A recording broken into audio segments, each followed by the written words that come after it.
প্রশ্নটি হলো যে এই যে বৈষম্য বিরোধী ছাত্র আন্দোলনের এখন খুবই প্রভাবশালী নেতা সার্জিস, বলা হয় যে আপনারা দুজন আঞ্চলিকভাবেও একই এলাকার এবং আপনার অনেক সহযোগিতা, পৃষ্ঠপোষকতা, স্নেহে সে ছাত্রলীগে এক সময় ছিল এবং পরবর্তীতে সে যে এখন যে তার ছাত্রলীগের বিরুদ্ধে নানান বিষয় খুব জোরালো ভাবে বলে থাকে।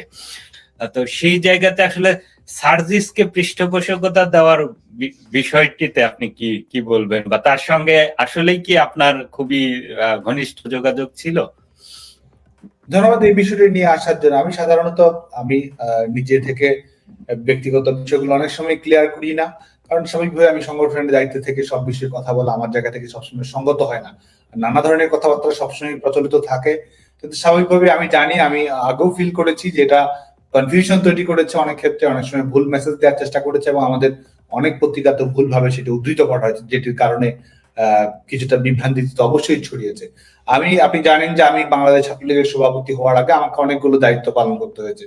বাংলাদেশ ছাত্রলীগের কেন্দ্রীয় কমিটির দায়িত্বে থাকা, ঢাকা বিশ্ববিদ্যালয়ের ছাত্রলীগ সাধারণ সম্পাদকের দায়িত্বে থাকা, ডাকসুর এজিএস এর দায়িত্বে থাকা। ঢাকা বিশ্ববিদ্যালয়ের কয়জন শিক্ষার্থীর সঙ্গে আমার ছবি পাবে না এটি তো বলাই মুশকিল ছিল। ঢাকা বিশ্ববিদ্যালয়ের শিক্ষার্থীরা, আমি ঢাকা বিশ্ববিদ্যালয়ে ডাকসু নির্বাচন করার সময় আমি কোনো ধরনের ক্যাম্পেইন চালাইনি, কোনো ধরনের প্রচারণা চালাইনি, শিক্ষার্থীরা আমার প্রচারণা চালিয়েছে। এবং ঢাকা বিশ্ববিদ্যালয়ের 100 বছরের ইতিহাসে সর্বোচ্চ ভোট পেয়ে আমি ঢাকা বিশ্ববিদ্যালয়ে নির্বাচিত হয়েছি, এজিএস নির্বাচিত হয়েছে। শিক্ষার্থীরা ভালোবেসে আমাকে সেটি করেছে।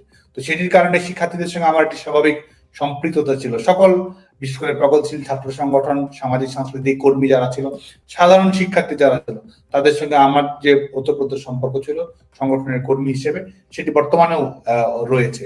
যে বিষয়টি এসেছে সেটি হচ্ছে যে বিশেষ করে যার নাম আপনি বললেন, অনেকগুলো ছবি থাকা, বিভিন্ন কর্মসূচিতে থাকা, একই জায়গায় বাড়ি এবং পদ পদবি কোনো কিছু আছে কিনা। প্রথম কথা হচ্ছে ছাত্রলীগ কিন্তু তার কোনো পদবি নেই।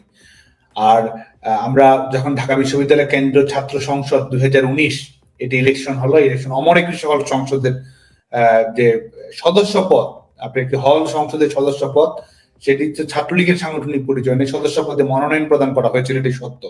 এবং আমরা আমাদের জায়গা থেকে যেমন ছাত্রলীগের কর্মীদের যে কনফিউশনটি রয়েছে, আমি জানি যে তাদের মধ্যে প্রশ্ন রয়েছে অনেকের মাঝে। যখন সে এই পদ পদবিতে দেওয়া হয়, তার পারিবারিক রাজনৈতিক পরিচয় কিন্তু সম্ভবত আপনিও জানেন যে তার বাবার রাজনৈতিক পরিচয় কিন্তু এখন ওয়ার্ড আওয়ামী লীগের দায়িত্বে থাকা, উপজেলা আওয়ামী লীগের একটি সুনির্দিষ্ট পদে থাকা, তার পারিবারিক রাজনৈতিক পরিচয় যেটি ছিল আওয়ামী লীগের সঙ্গে সম্পৃক্ত থাকা। তা আমার জায়গা থেকে আমি স্বাভাবিকভাবেই একটি ছেলে, রাজনৈতিক পরিচয় যদি আমরা দেখি, তার পারিবারিক রাজনৈতিক পরিচয় সেটি ছিল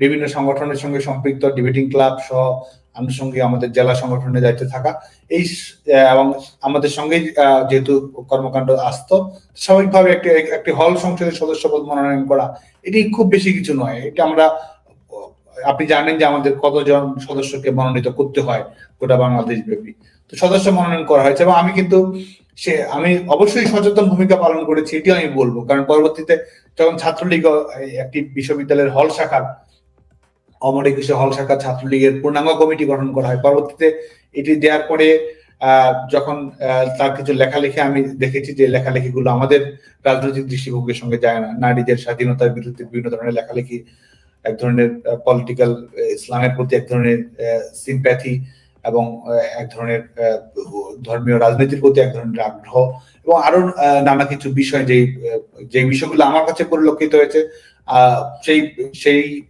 বিষয়গুলোর আলোকে কিন্তু যে সিদ্ধান্ত গ্রহণ করা আমার প্রয়োজন ছিল, সেই সিদ্ধান্তই কিন্তু আমি গ্রহণ করেছি। এই 21 একটি হল শাখা ছাত্রলীগের একটি পূর্ণাঙ্গ কমিটিতে পদের জন্য তারা কিন্তু সেই হলের যারা দায়িত্ব পালন করেছে তাদের কাছে কিন্তু ঘোরাঘুরি করা, লবিং তদবির করা, এসবের মধ্যেই ছিল। আমি কিন্তু সেটিও অ্যালাউ করিনি। ছাত্রলীগের সাংগঠনিক কিন্তু পরিচয় আমি অ্যালাউ করিনি, কারণ আমি যখন জানতে পেরেছি যে তার পারিবারিক রাজনৈতিক পরিচয় যেটি হোক না কেন, তার রাজনৈতিক দৃষ্টিভঙ্গিটি এমন যেটি আমাদের একটি রাজনৈতিক ছাত্র সংগঠন, যেটি আমরা একটি মূল্যবোধের প্রতিফলন করি, সেটির সঙ্গে সামঞ্জস্যপূর্ণ নয়। আমি কিন্তু যখন আমি আমার জায়গা থেকে সচেতন ছিলাম বলে কিন্তু সেটিও আমি অ্যালাউ করিনি, যে কারণে কিন্তু ছাত্রলীগের কোনো সাংগঠনিক কাঠামোতে পদবি কিন্তু তাদের নেই। তো পরবর্তীতে এই কোটা সংস্কার আন্দোলনকে কেন্দ্র করে যে প্রেক্ষাপটটি তৈরি হয়েছে, এটির কারণে বার্তা ছড়িয়েছে এবং একটি বিশেষ করে একটি দৈনিক যখন হেডলাইন করে যে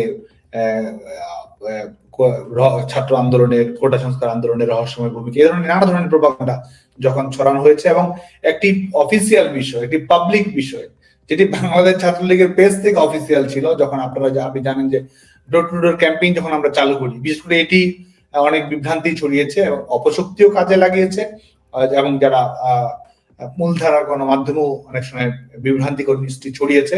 আমরা ডোর টু ডোর ক্যাম্পেইন চালু করেছিলাম, যেটির মাধ্যমে শিক্ষার্থীরা কোটা সংস্কার নিয়ে কি ভাবছে। আমরা কিন্তু শিক্ষার্থীদের আমাদের কাছে আসতে হয়নি, আমরা শিক্ষার্থীদের কাছে গেছি, আবাসিক হলে শিক্ষার্থীদের কাছে।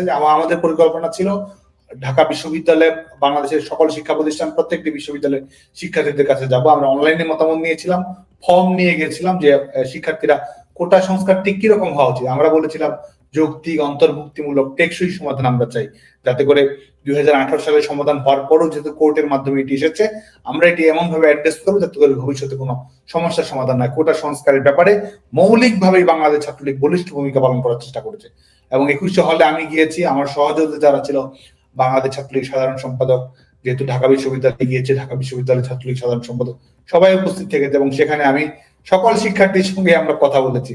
শিক্ষার্থীরা আজকে তারা প্রমাণ করার চেষ্টা করছে যে শিক্ষার্থীদের আজকে বাংলাদেশ ছাত্রলীগের বিরুদ্ধে বীতশ্রদ্ধ এই ধরনের একটি ধারণা, ভুল ধারণা প্রতিষ্ঠিত করার চেষ্টা করছে।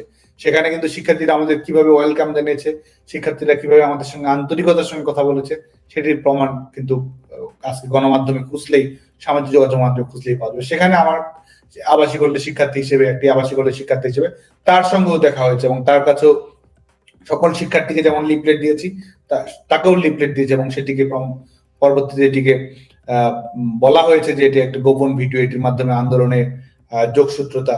বাংলাদেশ ছাত্রলীগ তার নিজস্ব আন্দোলনে লিপিবদ্ধ ছিল। বাংলাদেশ ছাত্রলীগ শিক্ষার্থীদের দাবি পূরণের জন্য দর কষাকষি করতে চেয়েছে। বাংলাদেশ ছাত্রলীগের রাজনীতিতে এই পেছনের দরজা দিয়ে রাজনীতি করা, সেই শিক্ষা আমাদের কখনো দেয়নি আমাদের সংগঠন হিসেবে। যে কারণে এবং এই বিষয়টিকে কেন্দ্র করে পরবর্তীতে বিভ্রান্তি ছড়ানো হয়েছে।